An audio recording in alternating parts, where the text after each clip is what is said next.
Man. This is something I've been working on the channel for months, guys. Literally months. Since the Final Four on, I've been working for this interview. I finally got it. But America Cup, as you can imagine, they are all over the place. This is when I recorded it. The video is actually going to come out. This video is going to come out like probably sometime next week. But I'm recording this Friday night. America literally just won in the semifinal of the America Cup, and they're facing the championship the next night. So, this is right before Juneteenth. And since they're playing so many games back to back, and they're running on such a tight schedule, and only a week, 6 days or whatever like that for the America Cup tournament down in Puerto Rico, Puerto Rico, whatever the heck. Since it's such a tight schedule, she wasn't able to do Zoom to get it on camera. So I'm sorry, guys. I really fought hard for it to get it on camera, but you couldn't get it on camera. Anyways, I hope this will suffice for some of you. And it's just a really exciting thing, man. I'm really proud of this one. If you're new to the channel, by the way, this is the Road to 2K subs. Here's a full phone interview with the 2021 NCAA Outstanding Player of the Tournament. A West Coast legend in the making. Y'all give it up for Haley Jones. Enjoy the interview. Good, how are you? I'm doing well. Thanks for asking. So since we only have 10 minutes, let me get right into it. College basketball is going to be stacked next season with UConn, and you're currently on a team with two players from South Carolina, North Carolina State, and Maryland. With all that being said, it feels like you guys at Stanford aren't being talked enough. I don't know, like, as the defending champs, I know it's very early in the process, early in the offseason, but how do you feel about the respect level you guys have been given so far going into next season? If I'm being completely honest, I haven't really looked. I don't really look at any of that. I'm not really on social media looking at that type of stuff, but I think that's like a typical storyline. I think that's a typical storyline that you see with Stanford in general. Like, even this year at the tournament, when the number one overall seed, but still, I feel like on some levels we're disrespected. I'm not quite sure why that is, but it's nothing that we're not used to. It also doesn't really matter what anybody in the press says. It's all about how we feel inside of our circle, and we keep it within ourselves, and we're working. They can talk all they want on social media and on TV and whatnot, but we know we bring to the table. We're only losing one player, and she was a key to the team, but we're reloading. We're returning 12 of our 13 players for our national championship team. So, we know what we have. We know we're going to compete. So we're just looking for the next season to prove ourselves once again. Right. And like you said, speaking of the outside talk and the media talk and stuff, your social media personally exploded with followers throughout the tournament. With you kind of being in the center of all of that, outstanding player of the tournament, do you believe the women's game has grown in the past couple of years? And if so, how? Yeah, I think that women's basketball has gained a lot more respect, but that's not saying that it's somewhere that's even where it should be right now. I think that there's a lot of room to grow, but I think respect and just overall viewership of our game has grown a lot. I think that's just because I think there's no more super teams in college basketball. As you saw at the tournament, they were saying there are like 8 to 9 different teams that people thought could win. Yeah. And it's just going to be even more next year. Everyone's reloading. There's so much talent coming out of high school. There's so much talent already in college basketball. In the pack itself, he has like 5 teams in the tournament. SEC had a bunch of teams as well, same with ACC Big Ten. So, I think that every conference is really good. So it's not like there's a lack of talent or competitiveness. There's not really big blowout games anymore in the tournament. They're all close. So I think that it just strengthened or higher level of competition across all levels of girls basketball. And also we're just having more of a social media presence.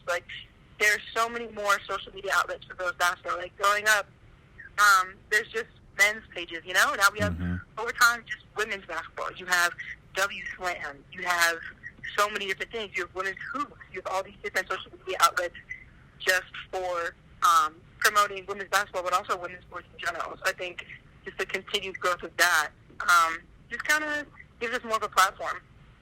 For sure. And, going back to where you are now at the America Cup, being surrounded by so much talent, how has the experience this year been for you? Yeah, here's the America. I mean, 12 players comprised of some of the best talent across our country in the women's college basketball right now.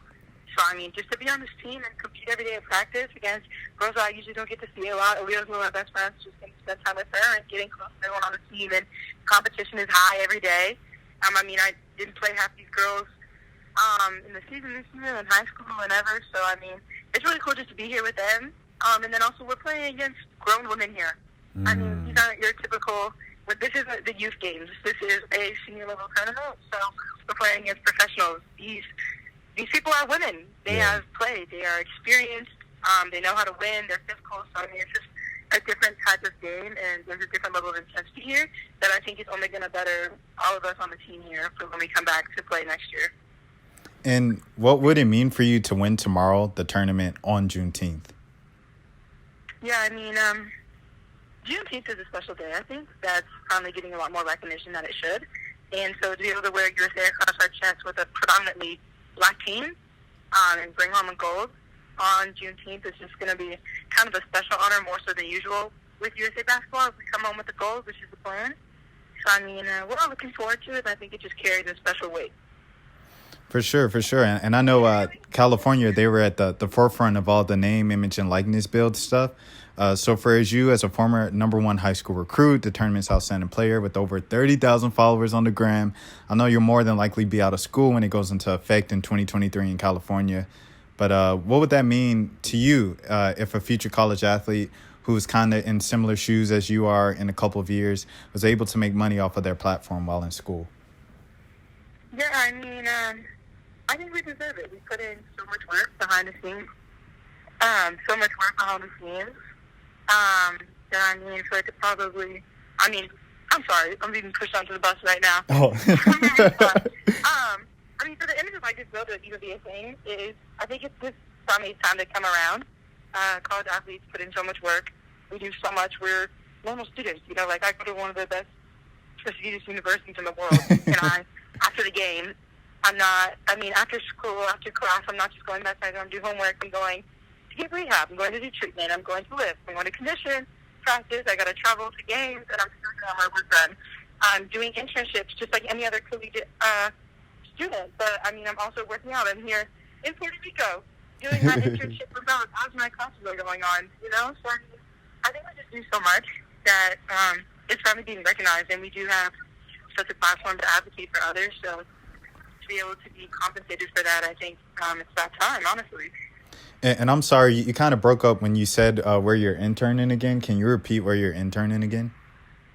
Oh, I'm interning with a new company run by Sue Bird, Chloe Chan, Alex Morgan, and Simone Manuel. Oh, yeah, together. Yeah, with Chloe.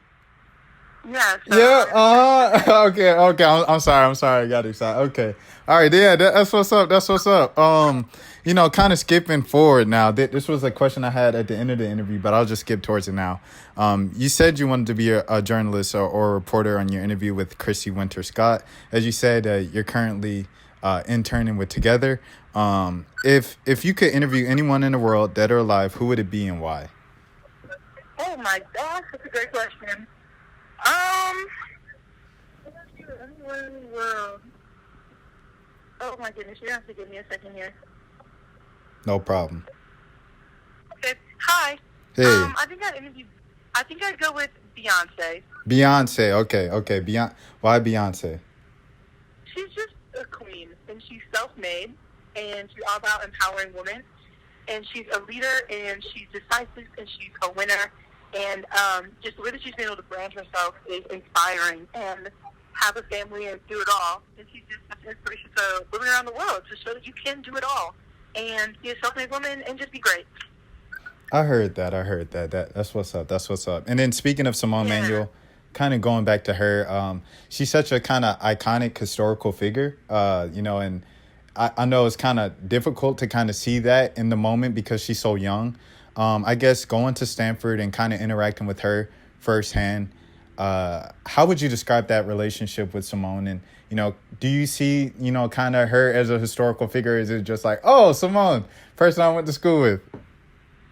I mean, I don't have that many interactions with Simone. The most being like she'll live before me in the weight room here and there. I'll kind of give like a head nod or a hi, or we DM different times. But I'm just planning on once I get back to school to mess with her in the weight room and be like, hey, boss lady, like, trying to get a raise, you got VIP access, like, stuff you need me to work on. So I'm planning on trying to create more relationship with her, but she's definitely someone I look up to. It's really cool she's on campus and she is so young and what she's already achieved. So I think, yeah, she's definitely a historical figure already, and she's just going to continue to grow and just surpass all of her already successes.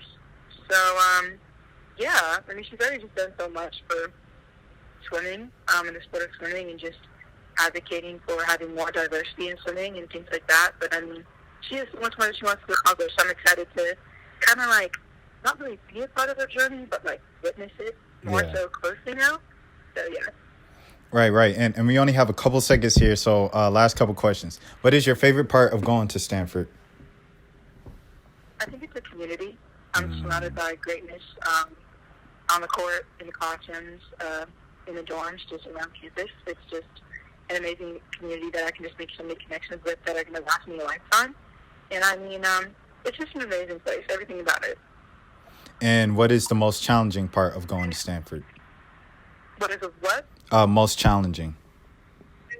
I think the most challenging part is, oh my gosh, I don't know. I mean, maybe the because there's so many different opportunities there. So it's like, okay, yeah, like, I want to pledge you a sorority. My mom was a girl, so I want to do that. But also, I have enough time to basketball practice. Or, I want to go to this talk. Okay, I'll be gone on this road trip. So it's just like time management. And it's like, I want to go do this, like, go to this academic talk. Or, oh my gosh, there's a concert on campus. But, okay, I have to finish my homework before this, for basketball or whatever. So I think it's just time management with all the abundance of opportunities there. All right, Haley. Well, my time is up. I appreciate it so much.